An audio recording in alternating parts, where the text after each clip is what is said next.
Hello everyone. Well, you're finally going to get to take the ACT test that you had hoped to take what seems like eons ago last spring at school. So October 6th is the big day. I'm sure you've gotten lots of information about it. And even though it's been delayed, I want to remind you there are definitely some benefits for you taking this test at school rather than on your own, which maybe even some of you tried to do this summer, but you were unable to do a test date this summer. So first of all, there's no cost for your family directly out of your pocket. The state of Minnesota is paying for this test. Thank you to the taxpayers who are helping you to be able to take this test. So that's a great perk. You are going to be taking the writing portion, which does cost over $60. So there you go. That's a lot of pizza maybe you can buy when you finally get to college. Your school is also a familiar environment for you. It's a whole different scenario if you're having to get in your car early on a Saturday morning, drive to Champlain Park High School, which you're not even for sure where it is, so you're having to use your phone to find your way there. And then what door do I go into? And you're testing in an environment with people you don't even know, whether it be staff or whether it be other students. So it's so nice that you're going to be taking the test at school with all sorts of familiar faces who are very supportive to you. So that helps, I think, with the stress level right off the top, which is great. Speaking of stress level, you know what? Some people may come into a test like this and be totally chill. They are not worried at all. But a downside of that is really a person like that is going to have a hard time keeping focused on the test because they don't really hardly have any adrenaline running through their body. And so you need to be able to have some adrenaline so you can keep focused on this test. So we do want you to come in to a test like this, with some nerves and with some excitement, as we kind of see here. I'm not saying excited about, oh, yay, I get to sit down and take this test for the next, 5 hours. I can't wait to do it. No. What I'm talking about is that you're taking a next step to the next chapter in your life. You're taking an ACT test that is going to help you possibly with your college admissions and even with scholarship dollars. And so when you have some adrenaline running through your body, what happens is you can plug along at a nice steady pace and keep focused because you have that adrenaline. Now, we don't want you to be extremely nervous. There's some of you out there who have test anxiety, and maybe it's because you haven't done very well on standardized tests before, and you're very nervous. This is not good either because sometimes you can become mentally paralyzed. Your brain actually cannot think clearly, so you cannot answer questions clearly. So people who feel like this, it's okay, but it's not good. And you have to remember that you have taken these standardized tests since you were in elementary school. And although maybe they weren't something that you've enjoyed doing, you have a lot of experience, and this test is also testing your knowledge and skills that you should have learned in school. It is not college level material. So hopefully that helps some of you relax a little bit. So we really want you to be in this red zone here, a bit nervous and excited. Not over the top, but we want you to be able to keep your focus. And so you can do well on the test. So what do you need for test day? Well, unique in this year, of course, of 2020 is you need a mask. Don't forget that mask. I am sure probably the school will have some extras available in case you do. But I think even wearing your own mask is going to feel more comfortable to you rather than wearing a mask that you haven't worn before. So we want to keep everything familiar. So what do you need? Well, you need to still bring your photo ID. Even though the staff there may recognize you by name and everything else, you still have to have a photo ID. They have to run through certain procedures. They probably have your ACT data and everything, so you're not probably going to need to worry so much about that admissions ticket, but I'm not totally sure about that. So either they'll have it or they will be giving it to you. You don't need to check on that today. Make sure that you have several number 2 pencils. And I think it's really important because you are going to be taking this test in the activity center. I would anticipate there's not a lot of pencil sharpeners around there, if any. They may be bringing in some, but you don't even want to have to get up out of your seat to walk to a pencil sharpener. You want to make sure that you're using all of your time to work on the test sections. So bring 3 or 4 number 2 pencils, and then you don't have to worry about a pencil sharpener or wasting your time if your lead does break and you have to get up in the middle of your science section and go sharpen your pencil. Calculator, you should use the one that you normally do, the one that you've used in the past, maybe the one that you're currently using, but I would make sure that you also make sure it has fresh batteries or it is charged. Okay, some of you need to charge them, so make sure it is fully geared up. We don't want that thing to die during the math section. Even though you can complete the whole math section without a calculator, it sure is a lot easier and accurate with one.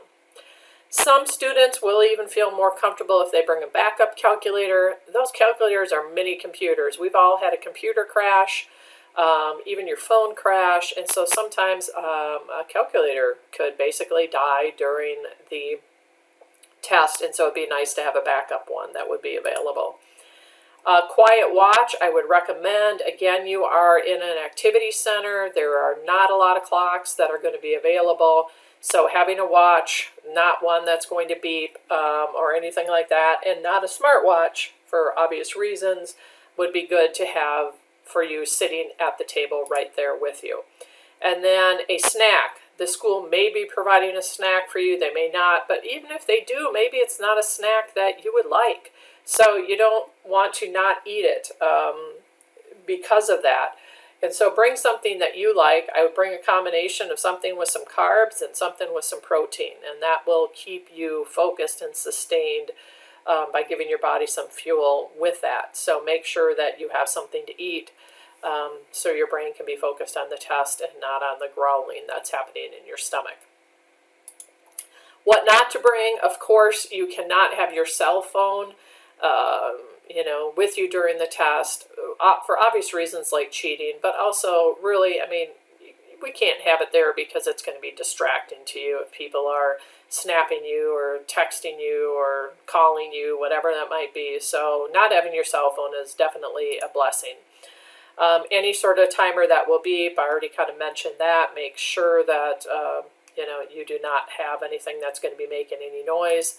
And then come with a good attitude, not a defeated attitude, thinking, oh, this is going to be terrible, it's going to be a long day, I don't think I'm going to do very good, I don't know why we have to do this, I don't know why my parents are making me do this. All those things that maybe are already running through your mind, just throw out, and let go of it, because it's not going to help you, okay? What to expect on test day? Well, first of all, you're taking it in a very large group. There's over 200 students that are taking it with you, and you're all going to be sitting at tables in the activity center. So there's just going to be some chaos going with that. So anticipate that, and that it's going to be a little chaotic. But then what about when you actually sit down and you have found your table and you are sitting there? What can you anticipate? One, it is going to be a slow start. If you've taken the ACT before, you maybe are familiar with this, but you're going to have to fill out all sorts of information on these answer sheets, not just the ones where you bubble, but everything. You're going to have to sign things. You're probably not going to worry about standby registration, but maybe somebody's going to come in a little bit late. There's going to be rules that they're going to have to go over. There's going to be instructions. And so they have a lot of information to cover before you can actually even put that pen or that pencil to that test for you to get going. And then, of course, even while you're taking the test, there's going to be some things that are going to happen. It could be a little bit noisy. Just because you have how many people that are going to be in there. You are also, at a school where you can't control all of the noises. I'm sure that they're going to do the best that they can to keep it as quiet as possible. There's going to be times when the proctors are going to have to be talking to each other. I'm sure they're going to be whispering, but that might be distracting to you. kids next to you are going to be shuffling papers. There might be somebody who's going to be coughing. Well, hopefully, not with anything like COVID or sniffling. It is allergy season, so a lot of kids will be dealing with that. Don't let that sort of stuff get on your nerves. Just anticipate that it is going to be a little chaotic. And then, of course, you can add in what the temperature of the room is going to be, especially since it's in a large venue. It could be hot, it could be cold, it could change during the test. So what I'd say is to make sure that you dress in layers so you are comfortable and you can focus, okay? And, oh yeah, bring some water along too. It's good to have water while you are taking the test too, to kind of keep you hydrated. But overall, from when you walk into the test center to when you actually sit down at the table and walk out, there's going to be a few bumps in the road, things that are going to happen. Just don't let it get on your nerves. So, speaking of things that could get in your way, you see this guy hit a hurdle. He fell basically flat on his face. The other guy, though, had to overcome a hurdle, and he did just fine. So I'm going to focus on two key hurdles that most students struggle with when it comes to the ACT. Number one, the material might be tough. It might be unfamiliar. And let's be honest, you guys have been kind of out of regular school for a while, and you probably feel a little bit rusty. And then a lot of students who take this test feel really rushed. The timing on it is really tough. So we're going to focus on what you can do to overcome these two hurdles that will be normal for most students. So what if you start to get frustrated? Like, what if you are in a test section and you've come across a really tough question and you can't figure out how to answer it, and you feel like you should know, or you have a really tough reading or science passage and you just don't get it? What can you do? Well, first of all, before you even get there, I would encourage you to practice, practice, practice. There's lots of prep available for online. Usually the counselors will have paper ACT tests for students to pick up. The first time that you take the ACT should not be the first time that you see these ACT questions. It still is even different than your pre-ACT. So you're going to feel more comfortable and not blown out of the water if you see what types of questions or passages the ACT throws at you, even though they're going to be slightly different. They're all going to be on the same level of difficulty, typically. And then also, don't panic if you have a tough question, if you have a tough passage. What you need to remember is that you do not have to get them all right. You only need to get about 65% of the questions right, actually, if you want to score of around a 21 or a 22. So that is only getting 2 out of every 3 questions right. For some of you, that's kind of your goal score, is to be in that low 20s. So if you have that tough question, don't, sit and get frustrated over it, because it's one of those 3 that you're just going to say, well, I'm okay with getting 1 out of 3 wrong. On the flip side, let's say that you're a student who has a higher goal score. Let's say you're looking at a 31. You'd love to get a 31. It might be because the school has that on their radar for admissions or whatever it might be, or you're looking for some more scholarship money. You have to get 9 out of every 10 questions correct. So you don't even have to get 100% correct to get an excellent score of a 31. And then, of course, you can kind of figure out, well, I want a 25. So then you're looking at, maybe getting around 75% of the questions right somewhere, kind of in there. So that just gives you an idea. Relax, because don't get frustrated. Even if you have a bad passage, you can still recover from that, because you don't have to get them all right. So now comes the time factor. What if you're not able to get all the questions done? You are feeling really, really rushed. First of all, anticipate this being more of an issue when it comes to reading and science. They are the toughest sections to finish in time. They actually are the shortest, amount of time that you get, but it's just tough to finish these 2. And math, I think it's dependent on your math skills. If you are a very strong math student, you'll probably finish with time left. If you are an average math student, you are probably going to, be a little rushed at the end at those tougher questions. If math is more difficult for you, you're probably going to have a tough time finishing it, and I don't see that as totally a negative thing, because the easier math questions are at the beginning, and you want to make sure that you're getting those right. English is probably the section that a lot of students can finish with time left, so that's great. But make sure you are keeping an eye on the clock. Don't be surprised that all of a sudden you look up and there's 10 minutes left and you've only got half of the whole test section done. That will really frazzle you. So keep an eye on the clock the whole time. Know when time is running out. The proctors are going to need to give you a 5-minute warning, but I also think it'd be beneficial for you. Let's say you're going to start the English section at 10 o'clock. It's 45 minutes long. They'll tell you you have 45 minutes. I would write on the top of your test or in the English section on your answer sheet 10:45, because that's the time that you're going to be done, because I would hate for you to be in the middle of a test and then look up at the clock and go, it's 10:25, how much time do I have left?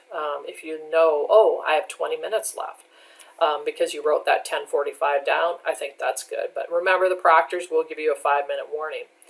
And this 5-minute warning may come in handy when you have to kind of get towards that point of having to guess, because you ran out of time, you couldn't look at all the questions.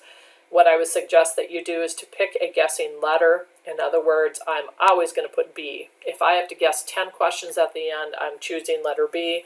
If I'm having to guess 5 questions at the end, I'm doing D. I don't just choose a letter. You're going to increase your odds of guessing that correctly. And I think a really important thing is don't waste your time on really hard questions. Don't bang your head against the wall on it. Remember, you don't have to get them all right. And here you are spending 3 minutes or 2 minutes on a really tough question, and that meant that at the end you had to do some guessing, and those were some easy questions you for sure could have gotten. So you need to make sure that you are not letting the test dictate the questions totally that you are spending more time on. You need to move on, because there's easier questions often ahead. So good luck to you. Have a good attitude, do some practice, and I'm sure that you'll be successful.